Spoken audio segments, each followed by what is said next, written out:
Hello, dear listeners, and welcome back to Book Summary 5, the 5-Minute Summary channel.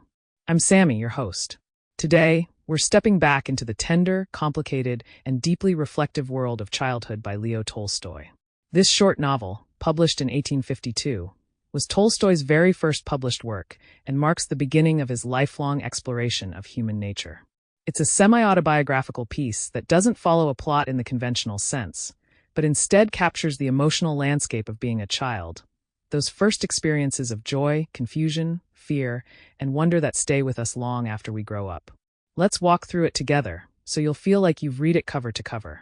The narrator is a young boy named Nikolenka, and the story opens with a quiet morning at home. It's not just a typical day, it's a day he will remember forever, the kind that shifts something inside. He looks back with a kind of raw honesty that's rare, even for adults reflecting on their past.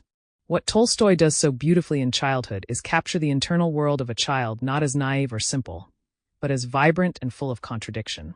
We're introduced to Nikolenka's family, his gentle, beloved mother, whom he adores with a kind of reverence, and his more distant but respected father. There's his brother Volodya, who's older and more confident, and a host of tutors, servants, and friends who weave in and out of the household. The boy's relationships with them form the emotional backbone of the story, not through dramatic events, but through subtle moments that shape his understanding of love, loss, and identity. One of the most powerful parts of the novel is how Nikolenka begins to notice the dissonance between what adults say and what they mean, between rules and real emotions, and between appearances and inner lives. He begins to feel shame, to worry about status, to experience the first pangs of jealousy, guilt, and even self-loathing. There's a striking scene where he makes a cruel comment to a friend, and then is haunted by the pain it causes. He reflects on it deeply, consumed by remorse in a way only children can be when they realize, for the first time, that their actions truly affect others. His relationship with his mother is central to the story. She's the embodiment of safety and unconditional love. When she's near, the world feels right. And when she falls ill and dies, the loss is earth-shattering. Tolstoy doesn't dramatize her death.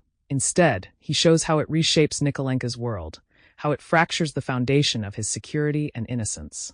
It's grief not through grand gestures, but through silence, confusion, and the stillness that follows. There are also moments of light and curiosity, childish games, the magic of nature, the thrill of books and ideas. But even these are tinged with the awareness that nothing stays simple for long.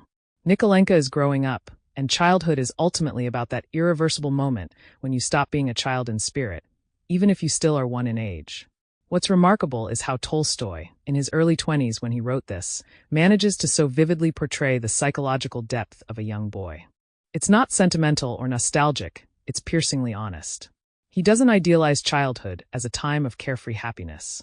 Instead, he shows it as a time of awakening, of realizing that the world is vast, people are flawed, and you, yourself, are both capable of love and harm. Childhood ends without a dramatic conclusion. There's no climactic event or resolution.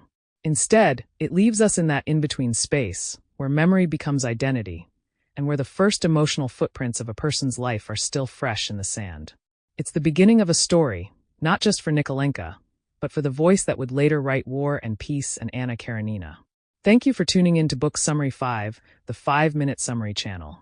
If you enjoyed this gentle, introspective journey into the mind of a young Tolstoyan protagonist, please subscribe, like, and share it with your friends.